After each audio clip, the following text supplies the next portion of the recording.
なぜ奪う、なぜ命を踏みつけ見せる。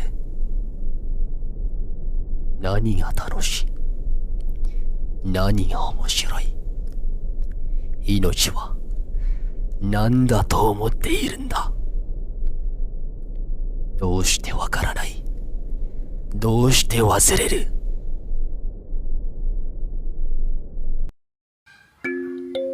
Yorichi Sugikuni. Dia adalah seorang legenda pemburu iblis terkuat dalam serial anime Kimetsu no Yaiba. Yorichi Sugikuni berpenampilan layaknya seorang samurai. Rambutnya berwarna hitam kemerah-merahan. Memiliki tanda pemburu iblis permanen sejak lahir di dahinya. Serta ia memiliki pedang Nichirin berwarna merah yang warnanya paling pekat dan mengkilap. Matanya berwarna merah pekat atau merah hati. Tingginya 190 cm serta berat badannya adalah 93 kg. Meskipun menyandang gelar sebagai pemburu iblis terkuat karena berhasil mengalahkan nenek moyang para iblis yaitu Kibutsu Jimuzan, serta dialah yang menciptakan percabangan teknik pernafasan pemburu iblis pada serial ini, tak sedikit pun terdapat rasa sombong dalam diri Yorichi. Namun, di balik semua itu, ternyata Yorichi Sugikuni mempunyai masa lalu yang menyedihkan. Seperti apakah masa lalunya? Nah, pada kesempatan kali ini, Mimin akan ceritakan kisah hidup Yorichi Sugikuni secara lengkap dan jelas. So, welcome to Opsanime.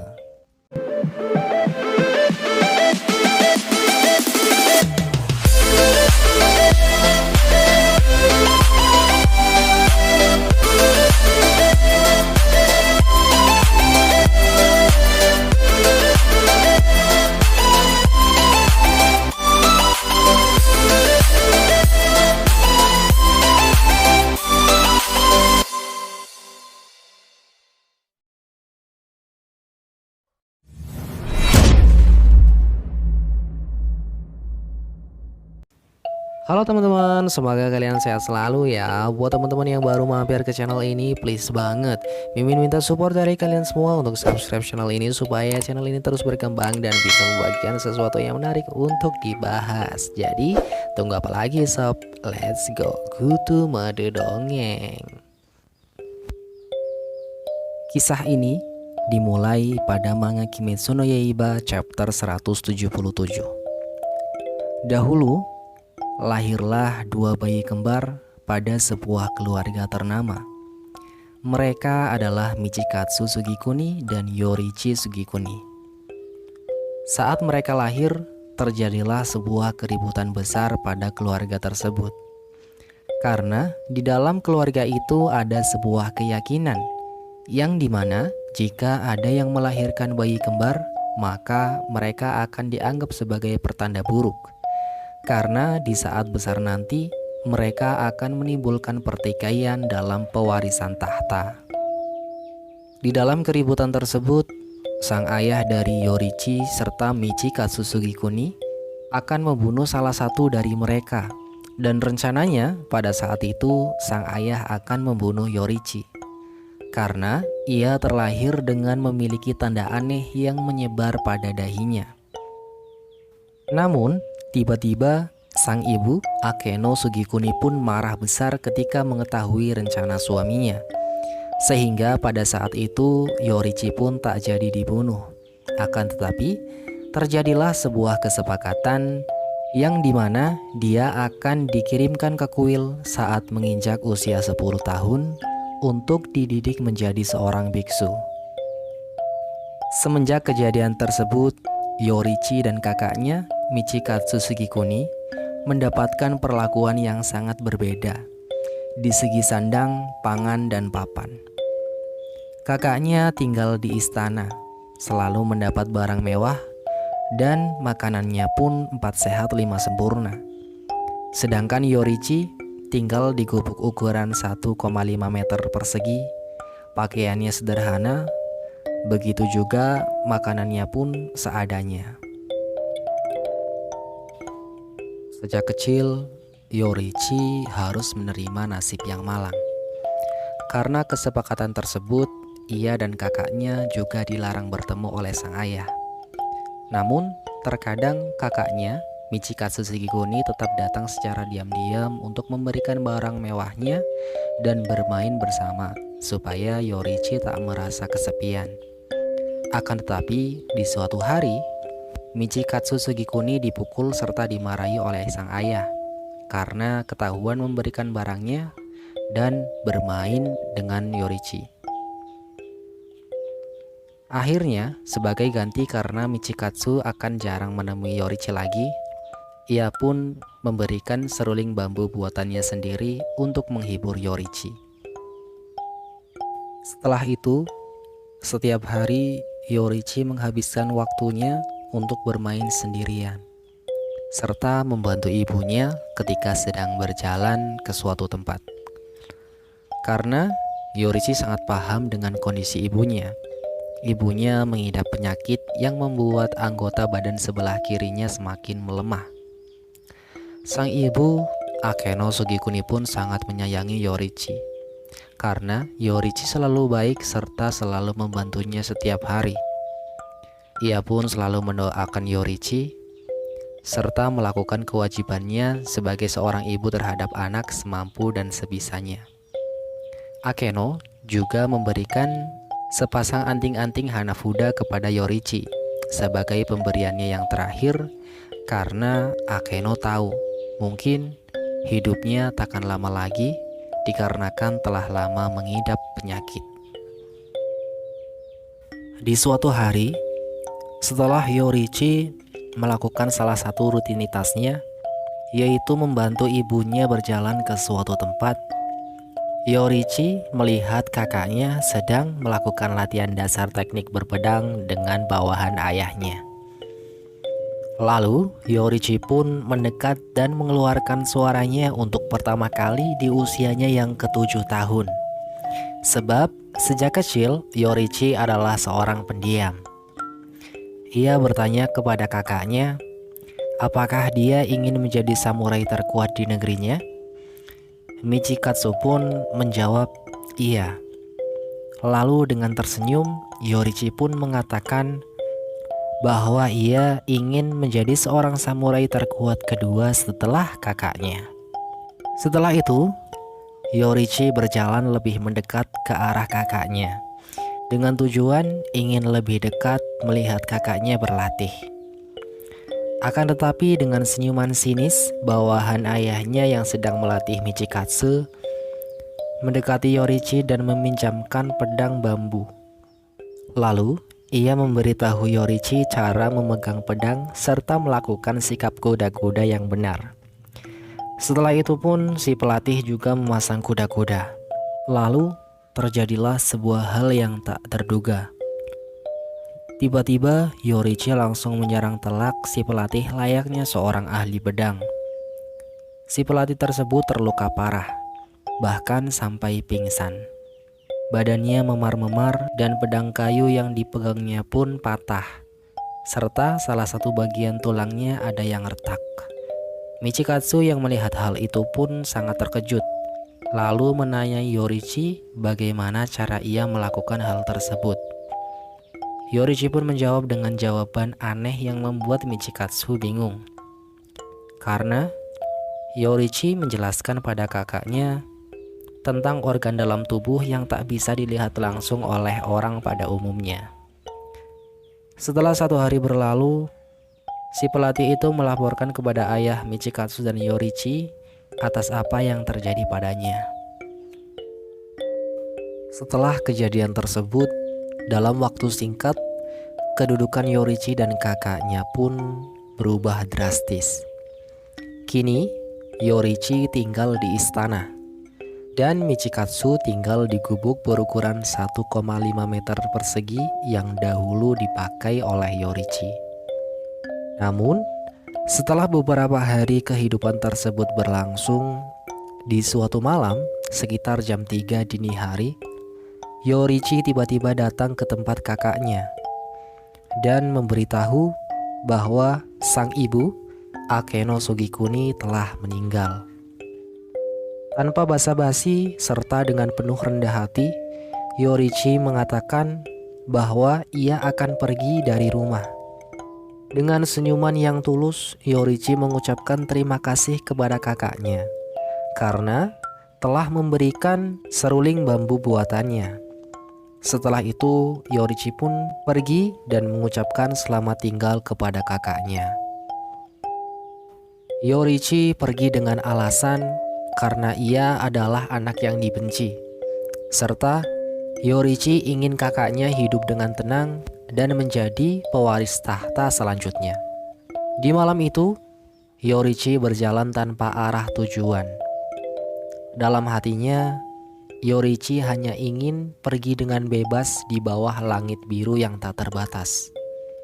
Setelah beberapa menit berjalan, Yorichi pun berlari, mengikuti kata hatinya. Ia berlari sekuat tenaga tanpa menghentikan langkah kakinya, hingga siang hari pun tiba. Tak lama kemudian, Yorichi pun tiba di sebuah lahan persawahan. Saat berlari sambil menikmati sejuknya angin sawah, tiba-tiba Yorichi melihat seorang gadis yang seumuran dengannya. Seketika itu Yorichi pun berhenti dan sedikit perbincangan pun terjadi. Ternyata nama gadis itu adalah Uta. Kini dia tinggal sebatang kara. Seluruh keluarganya meninggal karena wabah penyakit. Karena kesepian, setiap hari ia mengambil kecebong dengan wadah, berdiri tegak di sawah sampai sore hari datang, lalu mengembalikan kecebong tersebut kepada keluarganya lagi. Karena Yorichi merasa kasihan terhadap Uta, ia pun mengajaknya untuk pulang bersama. Mendengar hal tersebut, Uta pun sangat senang karena Yorichi mau bersamanya. Lalu, sambil berjalan bersama, mereka pulang menuju ke rumah Uta. Semenjak hari itu, Yorichi dan Uta tinggal bersama. Dengan bahagia. Sosok Uta yang selalu ceria membuat hati Yorichi senang. Hari demi hari telah terlewati. Baik di masa susah maupun senang, mereka selalu berjuang bersama. Tak terasa, keseharian ini telah berjalan selama 10 tahun.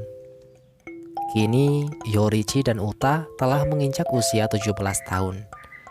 Mereka pun menjadi sepasang kekasih. Dan tak lama kemudian, Uta pun hamil anak pertama. Mereka sangat bahagia akan hal tersebut. Setiap hari, Yorichi pun bekerja dengan giat untuk memenuhi kebutuhan sehari-hari.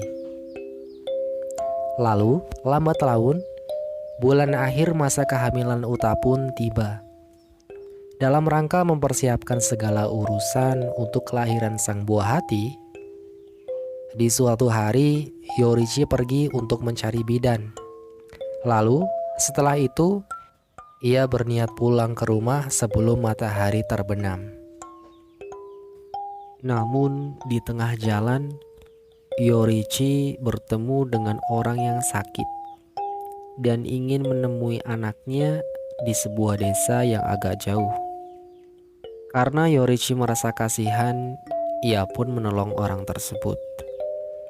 Setelah itu, Yorichi berlari dengan cepat karena hari sudah mulai malam. Dan sesampainya di rumah, Yorichi harus menerima sebuah sesuatu yang sulit untuk diterima olehnya. Uta serta anaknya tergeletak di dekat pintu dan berceceran darah.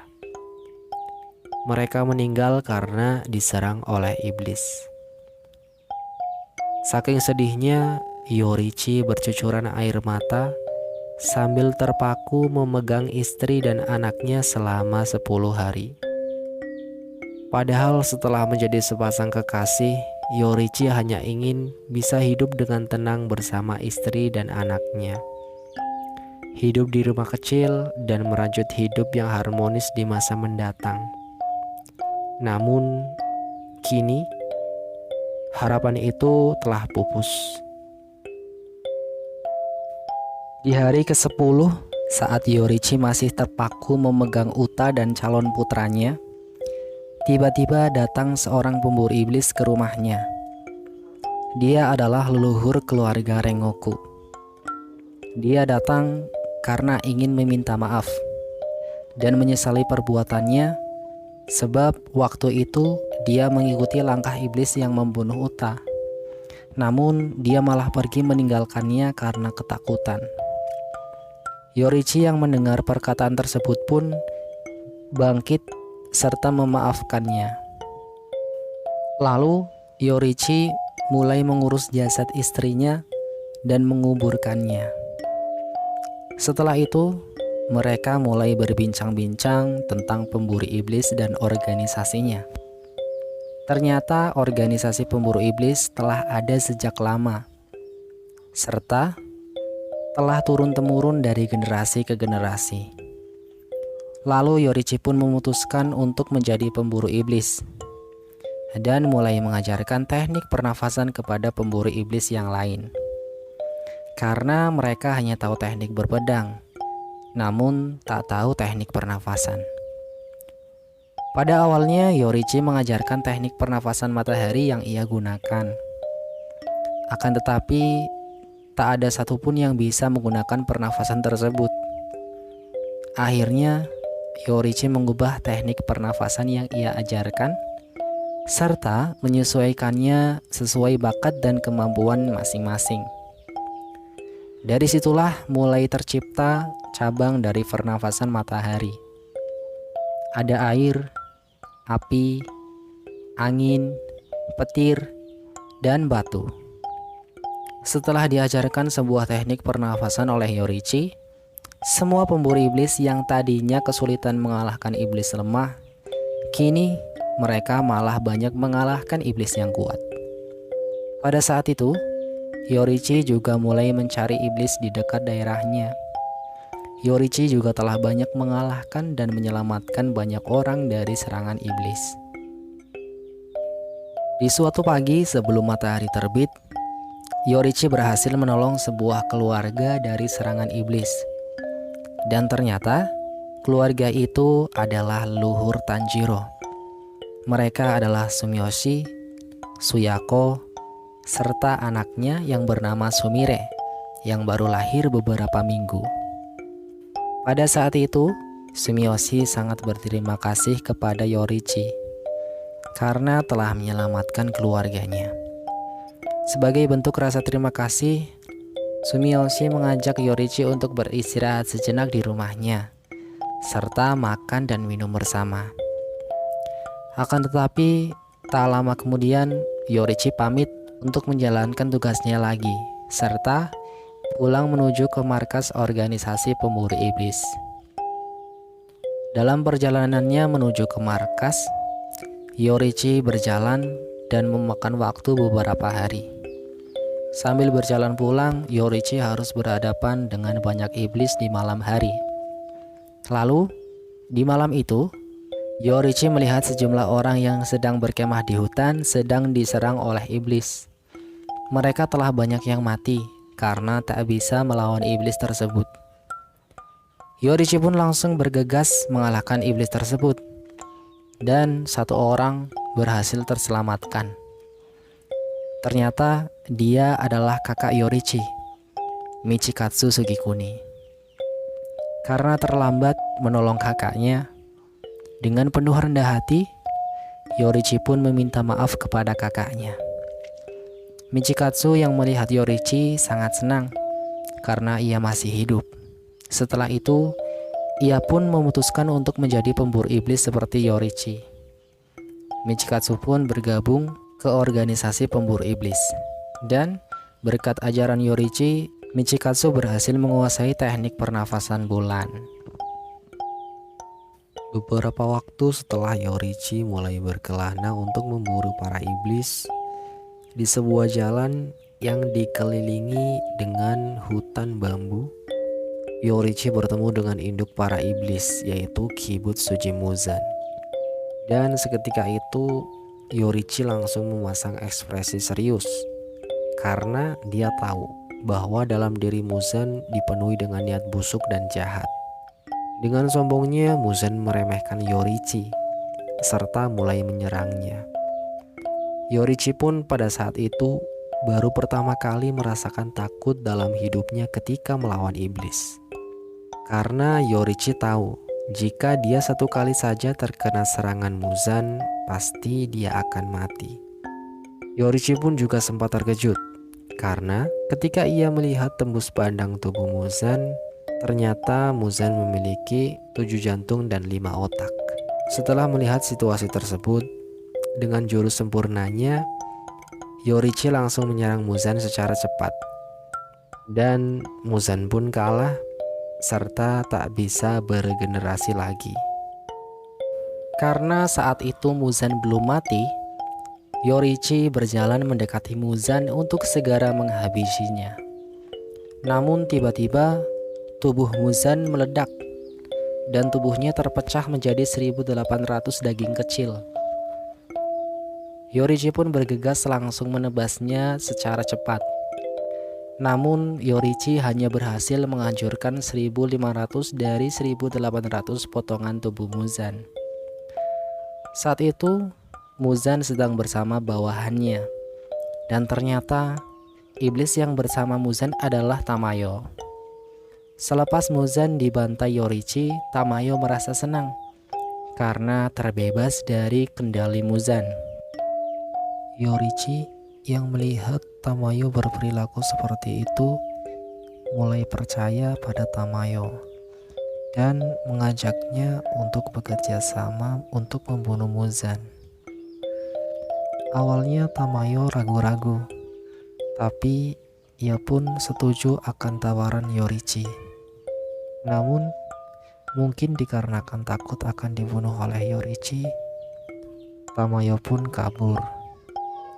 Karena Yorichi merasakan sesuatu yang berbeda dari Tamayo, Yorichi pun tak mengejarnya dan membiarkan Tamayo pergi.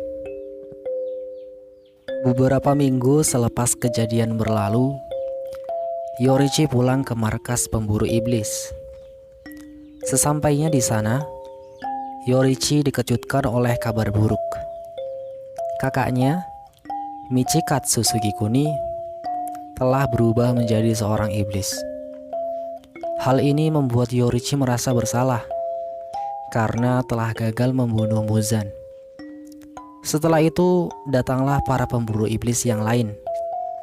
Dengan perasaan marah, mereka mencaci maki Yorichi. Bahkan ada yang menyuruh Yorichi untuk bunuh diri. Di situ Yorichi hanya diam dan tak berkata apapun.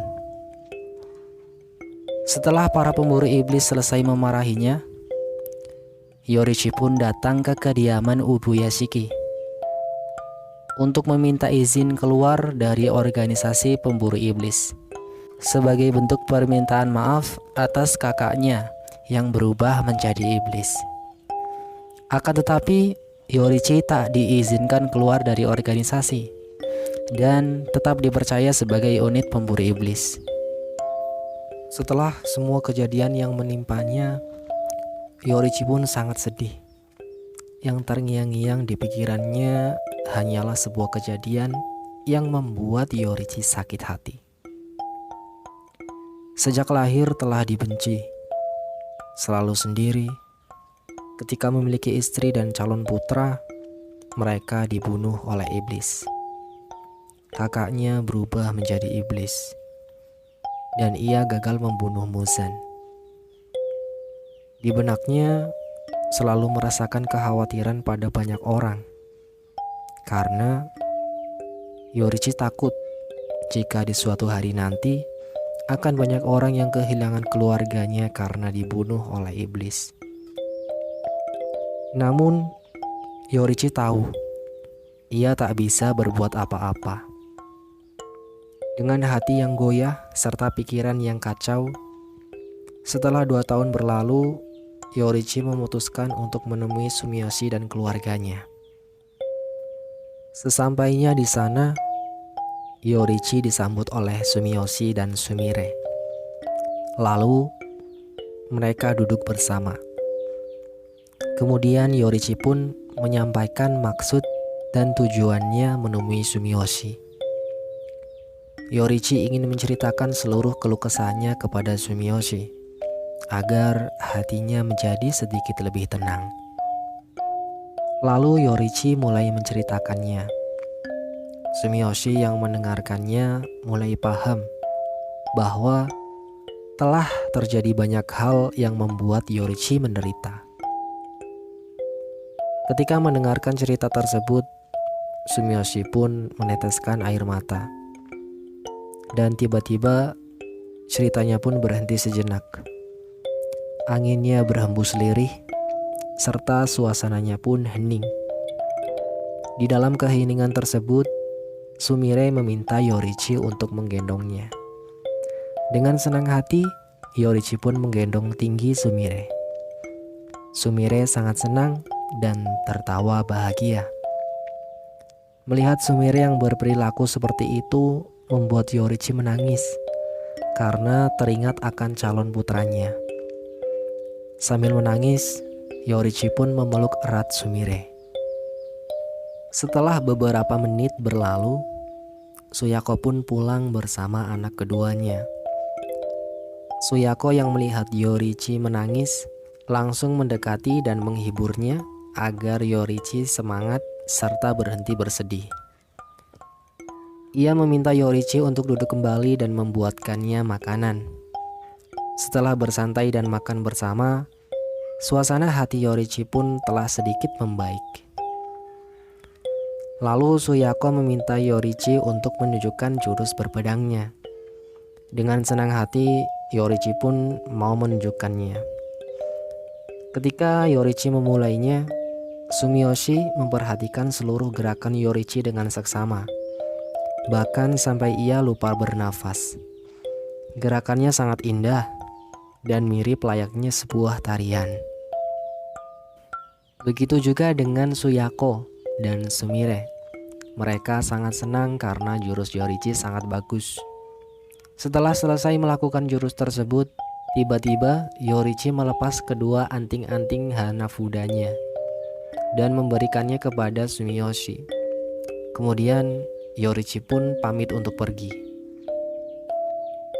Saat Yorichi melangkah untuk pergi, Sumiyoshi melihat wajah Yorichi yang bersedih kembali. Lalu Sumiyoshi pun menyemangati Yorichi dan berkata dengan lantang bahwa hidup itu memiliki arti. Serta Sumiyoshi berjanji akan mewariskan anting-anting tersebut dan pernafasan matahari pada generasi masa depan. Yorichi yang mendengar perkataan tersebut sangat senang dan tersenyum bahagia. Serta ia mengucapkan terima kasih. Selepas itu Yorichi pun pergi dan tak pernah kembali lagi. Selama bertahun-tahun Yorichi melakukan tugasnya sebagai pemburu iblis. Sampai pada suatu malam di umurnya yang ke-80 tahun, Yorichi berjalan seperti biasa untuk membasmi para iblis. Suasana dini hari yang sunyi dan bulan merah mengiringi perjalanan Yorichi. Ia terus berjalan sekuat tenaga, meskipun telah lanjut usia. Lalu, tiba-tiba terjadilah sebuah reuni untuk yang pertama kalinya antar dua bersaudara setelah kakaknya Michikatsu Sugikuni berubah menjadi seorang iblis. Yorichi yang melihat kakaknya pun menangis dan merasa kasihan terhadap kakaknya. Lalu dengan cepat Yorichi langsung menebas leher kakaknya. Hal ini dilakukan oleh Yorichi semata-mata bukan karena ingin membunuh kakaknya. Akan tetapi, Yorichi ingin agar kakaknya berhenti dari mengejar hawa nafsu yang menyelimuti dirinya. Serta, ia tak ingin banyak seseorang yang mati karena keegoisan para iblis yang tak memiliki hati nurani. Setelah melakukan serangan tersebut, dengan keadaan berdiri, serta pedang tertancap di tanah, Yorichi Sugikuni pun meninggal dunia. Nah, itu dia sob, kisah hidup Yorichi Sugikuni dari awal sampai akhir hidupnya. Semoga jelas dan dapat dipahami dengan mudah. Sekian untuk kesempatan kali ini. Mimin pamit undur diri. Jangan lupa like, comment, and subscribe. Wassalamualaikum warahmatullahi wabarakatuh.